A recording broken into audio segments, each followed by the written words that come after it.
Yes, you guys, I know I am late on my Smackdown review, like pretty much a day and an hour late. So, of course, we did see AJ Lee finally made her return after 10 long years, you guys. So, pretty much when I graduated high school, you guys, she left WWE. Anyway, so she did return, you guys. Becky Lynch was slapping CM Punk, nudging him with her head and everything. And he was like, me, I'm not that type of guy to put my hands on women.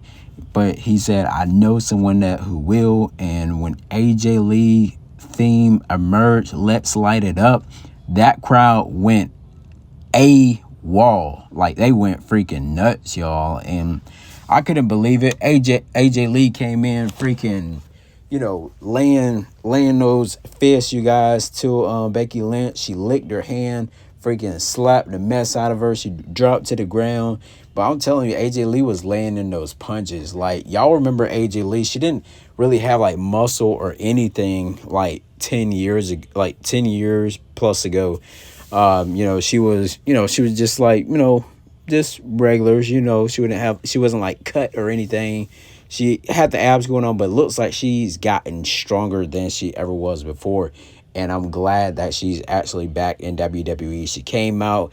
I like how they had the little spider kind of like Titron screen. That was phenomenal as well.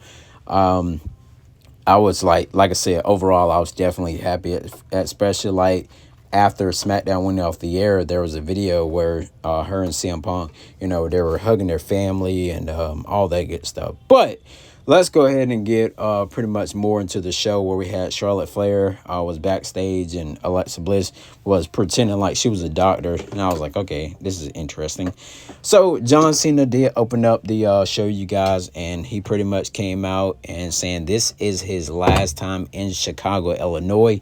And also this is his last SmackDown appearance.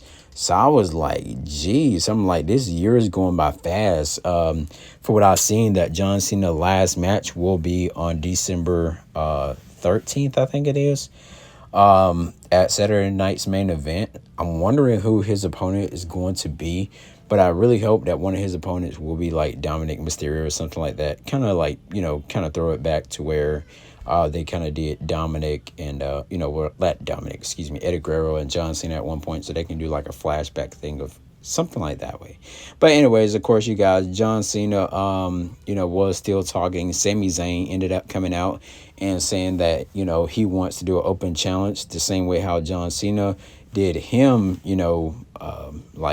10 years ago or something like that.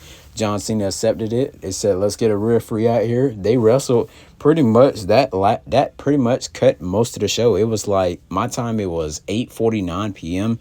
And of course, the show comes on at 8. So I was like, geez, John Cena, like I said, you guys, he is definitely one of the greatest of all time. Shoot, man, even Logan Paul admitted it after facing Cena, that Logan Paul said he wanted to face the very best. Even though he lost, he still respects John Cena, as a wrestler, as a competitor, as a human being, and all that good stuff. If you don't believe me, check out Logan Paul's Twitter page. But of course, John Cena would go in. He would I like all his past opponents. Like, he did the angle slam, he did the ankle lock, which was Kurt Angle's. He did the spear, and they didn't mention that it was like the spear or any. They didn't mention Edge's name at all. He also did some other move, but Brock Lesnar would come in, you guys, freaking lay out John Cena and lay out Sami Zayn. He would eventually get to the back, and overall, he would say, he said, "Hey, John, I'll see you at WrestlePalooza, bitch." And then I was like, oh, shoot. The way how he said it, it was like very intense. Sorry, YouTube, for the profanity, but that's what was said on the show. And of course, you can definitely see right here, how they always open in the people. You can see Brock Lesnar getting back there on the bus or whatever. So Brock, we already knew that Brock was going to be there. So John Cena versus Brock Lesnar at WrestlePalooza. They're going to be very interesting, you guys. So I think we're like, 2 weeks away. So not this upcoming Saturday, but the following Saturday. It's going to be very interesting. So Michael Cole is Michael Cole and Corey Graves is definitely on the SmackDown roster officially now. Not sure what happened to Jesse Tessitore and whoever else was. Well, I can't remember who was with them, but of course, Aleister Black and Damian Priest did have a match. Wasn't really interested into this match at all, you guys. So Aleister Black, he actually did get the victory over Damian Priest. I was like, okay, cool, whatever, and then. Yeah, so I think it's going to be very interesting to see where this is going to go to. The Miz and Carmelo Hayes. Miz wanted Carmelo Hayes to fight for the Tag Team Championship. Carmelo Hayes wanted a shot at the United States Championship. So he wants to be a single star. So I definitely think Carmelo Hayes is about to be, turning babyface soon. So, of course, here are some matches, you guys. That we're going to have. It's going to be actually after SmackDown next week. So at 10 o'clock Eastern Standard Time, whatever your time zone is on, is going to play overall after SmackDown. Of course, you can see Dr. Wagner, pretty much. I mean, just look at the matches. Match is going to be pretty cool. Lola Vice, Dragon Lee versus Roxanne Perez, and of course Finn Balor, you guys, in a mixed tag match. I think I already showed this. I don't know why I put this one in here twice. It's gonna be It's gonna be an interesting card, you guys. Of course, Dragon Lee is definitely wrestling, and of course, you got the Mega Championship thing here. Will Dominic Mysterio become the will he become champion? So things to look for next Friday on SmackDown. Brock Lesnar will be on SmackDown Live. I know he's going to come out and speak. And, Brock really don't speak alone. But, it's always like when he had Paul Heyman in his corner and somewhat in that faction. We did hear that we're going to have Jade versus Tiffany once again on SmackDown. Hopefully Jade don't slip up again like she did at SummerSlam.